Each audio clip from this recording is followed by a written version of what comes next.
और इस वक्त पंजाब के मुख्यमंत्री चरणजीत सिंह चन्नी कुछ बोल रहे हैं, सीधा आपको वही सुनाते हैं। हटाओ, मैं किहा जी ਅਸੀਂ हर एहतियात ਵਰਤਾਂਗੇ, रैली ਦੇ ਵਿੱਚ ਸੇਫ ਤਰੀਕੇ ਨਾਲ ਬੰਦੇ ਆਣ, ਅਸੀਂ ਇਹਦੀ ਪੂਰੀ ਕੋਸ਼ਿਸ਼ ਕਰਾਂਗੇ ਤੇ ਅਸੀਂ ਰਾਤ ਨੂੰ 3 ਵਜੇ ਤੱਕ ਕੋਸ਼ਿਸ਼ ਕਰਕੇ ਜਿੰਨੇ ਵੀ किसान रैली ते सड़कों ते बैठे सी उन्हां नूं उठाया। इहदे विच क्योंकि 5 दिनों तो केंद्र दीयां एजेंसियां IB SPG प्रधानमंत्री की जिन्नी सिक्योरिटी है उन्हां दीयां टीमां उत्थे आके फिरोजपुर दे विच बैठियां, वो आप हर चीज़ नूं मोनीटर कर रही हैं। उन्हां दा ही सारा प्रोग्राम उन्हां दे अंडर है, उत्थे दा सारा काम उन्होंने संभालिया होया सी। इसलिए उन्होंने भी नाल मिल के साडे नाल पूरी कोशिश की। बीजेपी दे एक शेखावत जी हैं, उन्होंने किसानों के नाल मीटिंगां कीतियां कि रास्ते खाली करवा दिते जाण। अल्टीमेटली रात नूं 2-3 बजे तक असी सफल हो गए कि रास्ते खाली करा दिते। उहदे विच रात नूं 1:30 बजे मैनू टैलीफोन आया साडे चीफ सैकटरी का कि जी जेडे एजीटेटर है वो ये गारंटी CM ऑफिस वालों मंगते हैं कि जी असी तां उठांगे, सानू प्राइम मिनिस्टर साहब तो गारंटी दवाई जाए कि वो उन्हां नाल मीटिंग करनगे।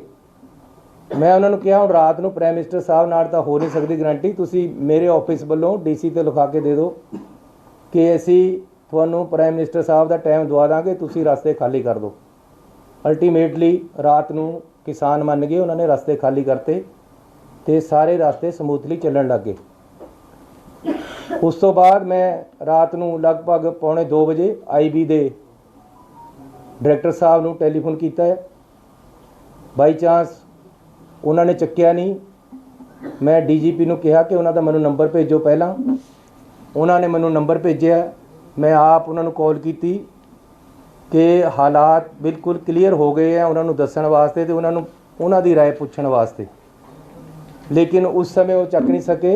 3 बजे तक ये काम ऐसी किया है। सवेरे लगभग 6:30 बजे मैनू IB डायरैक्टर का टैलीफोन आया।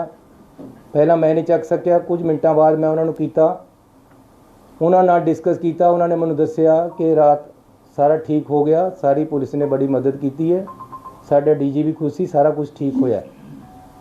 ये रास्ते ऐसी जिहड़ी रैली होनी सी उन्हां वास्ते खलवाए सी, उन्हां दा ही प्रोग्राम, क्योंकि ताकि कोई रैली विच आउण वाले बंदे नूं असुविधा ना होवे। ऐसी जिहड़े किसान एजीटेशन कर रहे सी उन्हां तों उन्हां नूं ये भरोसा दे दित्ता सी कि आप जी नूं सारिआं नूं थोड़े लीडरां नूं उन्हां विचों असीं प्राइम मिनिस्टर साहब तो मीटिंग का टाइम दवा देंगे। इस गल ते सहमति हो गई सी, कोई उत्थे एजीटेशन रहा नहीं सी। उस तो बाद सवेरे प्रधानमंत्री जी का जिहड़ा प्रोग्राम सानू आया सी वो मैं तुहानूं दसना चाहता कि ये मिनट टू मिनट प्रोग्राम प्रधानमंत्री जी वालों आया है, उन्हां दे ऑफिस वालों आया है। सानू उहदे विच कोई भी किंतु परंतु करन दा या कोई भी सानू हुक्म नहीं सी।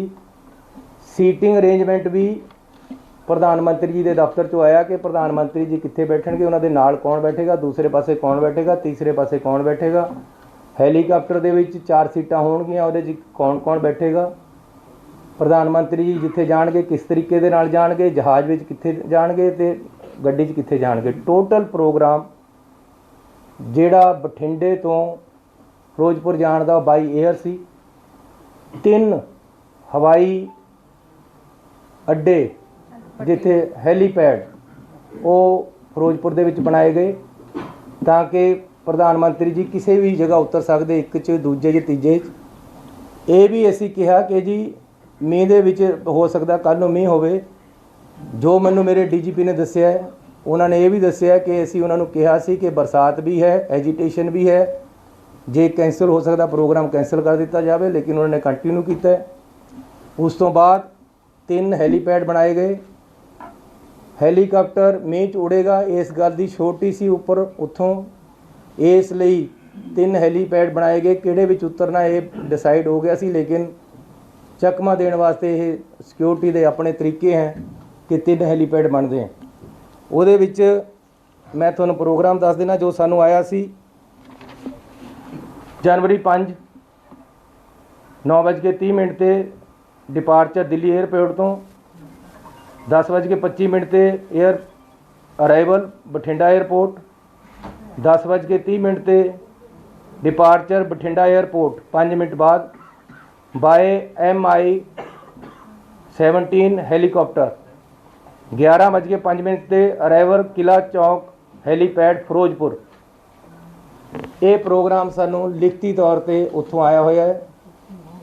ਕੋਈ ਵੀ ਸੋਚ ਨਹੀਂ ਸੀ ਕਿ ਬਾਈ ਰੋਡ ਵੀ ਪ੍ਰਾਈਮ ਮਿਨਿਸਟਰ ਸਾਹਿਬ ਨੂੰ ਲੈ ਕੇ ਜਾਣਾ ਹੈ, ਨਾ ਹੀ ਕੋਈ ਪ੍ਰੋਗਰਾਮ ਸੀ। ਸਾਨੂੰ ਇਹ ਐਗਜ਼ੈਕਟ ਦੱਸਿਆ ਗਿਆ ਸੀ ਕਿ ਹੈਲੀਕਾਪਟਰ ਤੇ ਉਹਨਾਂ ਨੇ ਜਾਣਾ ਹੈ। ਇਹ ਮੌਕੇ ਦੇ ਮੌਕੇ ਉਹਨਾਂ ਦੀ ਏਜੰਸੀਆਂ ਵੱਲੋਂ, ਅਫਸਰਾਂ ਵੱਲੋਂ ਮਿਲ ਕੇ मौके ਦੇ ਮੌਕੇ ਸੜਕ ਦੇ ਰਾਹੀਂ ਲਿਜਾਇਆ ਗਿਆ ਹੈ।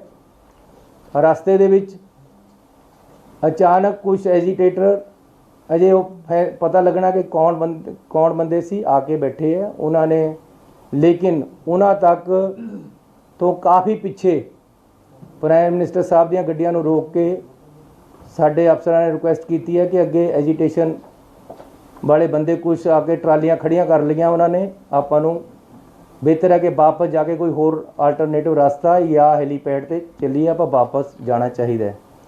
ਕਿਸੇ ਤਰ੍ਹਾਂ ਵੀ ਕੋਈ ਅਟੈਕ ਵਾਲੀ ਜਾਂ ਪ੍ਰਧਾਨ ਮੰਤਰੀ ਜੀ ਨੂੰ ਖਤਰੇ ਵਾਲੀ ਗੱਲ, ਸਿਕਿਉਰਿਟੀ ਲੈਪਸ ਵਾਲੀ ਗੱਲ ਨਹੀਂ ਹੋਈ ਹੈ। ਇਹ ਐਜੀਟੇਸ਼ਨ ਪੰਜਾਬ ਦੇ ਵਿੱਚ ਚੋਣਾਂ ਆ ਰਹੀਆਂ, ਰੋਜ਼ ਮੇਰੇ ਨਾਲ ਵੀ ਹੁੰਦੇ ਹੈ। ਹਰ ਸਟੇਟ ਦੇ ਵਿੱਚ ਜਦੋਂ ਚੋਣਾਂ ਆਉਂਦੀਆਂ, ਡੈਮੋਕ੍ਰੈਟਿਕ ਸਿਸਟਮ ਹੈ, ਕੋਈ ਨਾ ਕੋਈ ਸੜਕ ਤੇ ਆ ਕੇ ਬੈਠ ਜਾਂਦਾ ਹੈ, ਇਹਦੇ ਵਿੱਚ ਹੋ ਜਾਂਦਾ ਹੈ। ਰਾਤ ਵੀ ਮੇਰੇ ਪੁਲਿਸ ਵਾਲਿਆਂ ਨੇ ਮੈਨੂੰ ਕਈ ਵਾਰ ਟੈਲੀਫੋਨ ਕੀਤੇ ਕਿ ਜੀ ਅਸੀਂ ਲਾਠੀ ਚਾਰਜ ਕਰਕੇ ਇਹਨਾਂ ਨੂੰ ਪਾਸੇ ਕਰ ਦਈਏ, ਅਰੈਸਟ ਕਰ ਲਈਏ। ਮੈਂ ਕਿਹਾ ਨਹੀਂ, ਨੈਗੋਸ਼ੀਏਟ ਕਰਕੇ ਮਨਾਓ, ਇਹ ਇਹਨਾਂ ਨੂੰ ਮਨਾਓ ਕਿਸੇ ਤਰ੍ਹਾਂ ਵੀ। ਅਲਟੀਮੇਟਲੀ ਅਸੀਂ ਰਾਤ ਵੀ ਕਾਮਯਾਬ ਹੋਏ ਆ ਉਹਨਾਂ ਨੂੰ ਪਾਸੇ ਕਰਨ ਦੇ ਵਿੱਚ ਔਰ ਮਨਾਉਣ ਦੇ ਵਿੱਚ। ਇਹਦੇ ਵਿੱਚ ਖਤਰੇ ਵਾਲੀ ਕੋਈ ਗੱਲ ਨਹੀਂ ਹੋਈ। ਪ੍ਰਧਾਨ ਮੰਤਰੀ ਜੀ ਤੇ ਕੋਈ ਹਮਲਾ ਨਹੀਂ ਹੋਇਆ, ਨਾ ਹੀ ਇੱਦਾਂ ਦੀ ਕੋਈ ਸੋਚ ਹੋਈ ਹੈ। ਪਹਿਲਾਂ ਵੀ ਕਿਸਾਨ ਐਜੀਟੇਸ਼ਨ ਦਿੱਲੀ ਦੇ ਵਿੱਚ 1 ਸਾਲ ਚੱਲਿਆ, ਉੱਥੇ ਵੀ ਕਿਸਾਨ ਬੈਠੇ ਰਹੇ। ਉਹਨਾਂ ਦੀਆਂ ਵੀ ਕੁਝ ਮੰਗਾਂ ਸੀ ਜਿਹੜੀਆਂ ਸਾਲ ਬਾਅਦ ਮੰਨ ਹੋਈਆਂ ਤੇ ਉਹਨਾਂ ਨੇ ਪੀਸਫੁਲੀ ਉੱਥੋਂ ਧਰਨਾ ਚੱਕ ਲਿਆ। ਅੱਜ ਵੀ ਜੇ ਕੋਈ ਪੀਸਫੁਲ ਪ੍ਰੋਟੈਸਟ ਰਸਤੇ ਦੇ ਵਿੱਚ ਕਰਨ ਆ ਗਿਆ ਤਾਂ ਇਸ ਨੂੰ ਪ੍ਰਧਾਨ ਮੰਤਰੀ ਦੀ ਸਿਕਿਉਰਿਟੀ ਦੇ ਨਾਲ ਜਾਂ ਉਹਨਾਂ ਨੂੰ ਕੋਈ ਖਤਰੇ ਦੇ ਨਾਲ ਨਹੀਂ ਜੋੜਿਆ ਜਾਣਾ ਚਾਹੀਦਾ। ये बिल्कुल गलत है कि प्रधानमंत्री जी जब पंजाब में आए तो उनकी सिक्योरिटी लैप्सेस दिखाकर उनको खतरे के साथ कोई जोड़ा जा रहा है। ये राजनीति इसमें नहीं होनी चाहिए। We have every respect for our prime minister.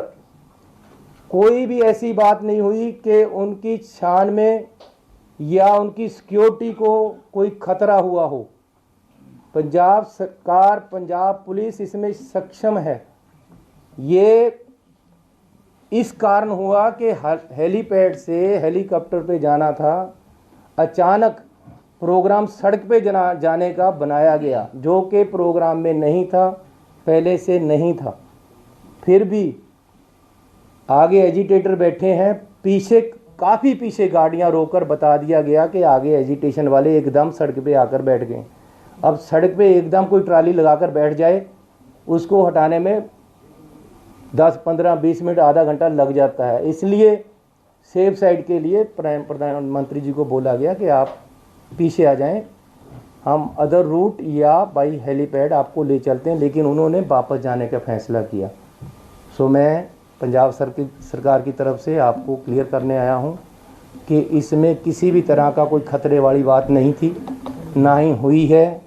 ये टोटली एक पीसफुल एजिटेटर आकर अचानक सड़क पे बैठ गए, जिस सड़क पे हमारा जाने का कोई प्रोग्राम नहीं था। प्रोग्राम हेलीपैड के साथ जाने, हेलीकॉप्टर पे जाने का था, और किसी तरह का कोई खतरा यहाँ नहीं है और ना ही था, ना ही प्रधानमंत्री जी को ऐसा हुआ है। लेकिन फिर भी प्रधानमंत्री जी को या उन्होंने अपने तरीके से उनकी टीम ने फैसला वापस जाने के ले लिया, जबकि हेलीकॉप्टर से जा सकते थे, अदर रूट से भी जा सकते थे, लेकिन वो वापस गए हैं। हमें इस चीज़ का खेद है, हमें पीड़ा है। हम अपने प्रधानमंत्री जी को पूरा सत्कार और प्यार देते हैं और देते रहेंगे।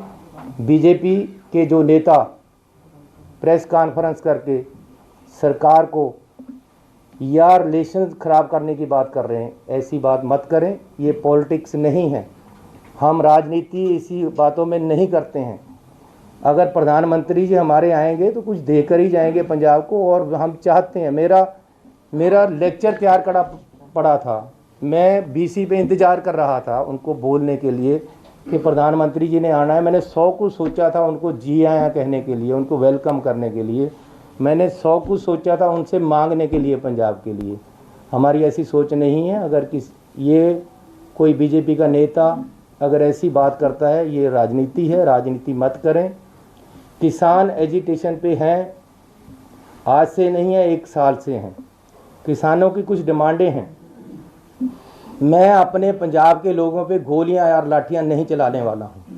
प्यार से मैंने पूरी रात लगाकर उनको सड़क से उठाया है, और वो मोटिवेट होकर मेरी बात मानकर या सरकार की बात मानकर बीजेपी के नेताओं की बात मानकर प्रधानमंत्री से मिलने के आश्वासन के बाद उठ गए थे। उसके बाद कोई एजिटेशन नहीं था। इस रोड पे हमारा रूट प्लान नहीं था।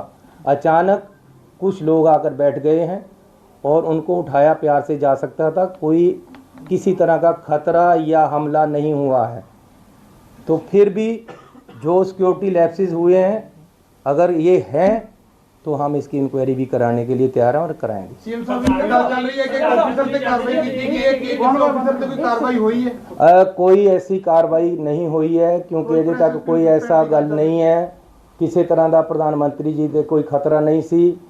इस नूं त्रोड़ मरोड़ के गल नूं होर पासे लिजाण दी कोशिश किसी पार्टी वालों नहीं करनी चाहिए, ना ही कोई इदां दी गल है। We have every respect for our prime minister. आराम दे नाल, आई एम हियर, आराम से पूछो, प्यार से पूछो, मैं एक का जवाब दूं। सीएम साहब बीजेपी के लीडर का कर दिए हैं, बट ਤੁਹਾਡੇ ਜਿਹੜੇ ਸਾਬਕਾ ਮੁੱਖ ਮੰਤਰੀ ਆ ਕੈਪਟਨ ਅਮਰਿੰਦਰ ਸਿੰਘ, ਉਹ ਵੀ ਕਹਿ ਰਹੇ ਆ ਕਿ ਬਹੁਤ ਵੱਡੀ ਲੈਪਸ ਹੋਈ ਆ ਤੇ ਅੱਜ ਹੀ ਜਿਹੜਾ ਰਾਸ਼ਟਰਪਤੀ ਰਾਜ ਲਗਾ ਦੇਣਾ ਚਾਹੀਦਾ ਹੈ। देखो, ਅੱਜ नहीं तो 4 दिन लगना ही है। सानू इस गल का कोई खतरा नहीं है। मेरी कोई मुख्यमंत्रीशिप या साड़ी कैबिनेट या कांग्रेस पार्टी इस गल ते नहीं खड़ी है, ना ही ऐसी कोई ये कह रहे हैं कि तुसी ना लगाओ। लेकिन मैं ये कह रहा हैं कि अननैसेसरीली राजनीति नहीं होनी चाहिए। ये बिल्कुल ही नॉन पोलिटिकल मसला है। 1 साल तो किसान दिल्ली विच भी बैठे हैं यार, उत्थे क्या हो गया सी? आखिर 1 साल उत्थे नहीं पीसफुली बैठे रहे? उन्होंने क्या ही ना कदे किसी ते अटैक किया है। मैं अपने किसानों ते किवें गोली चला दा, मैं उन्होंने ते किवें लाठियां मारा?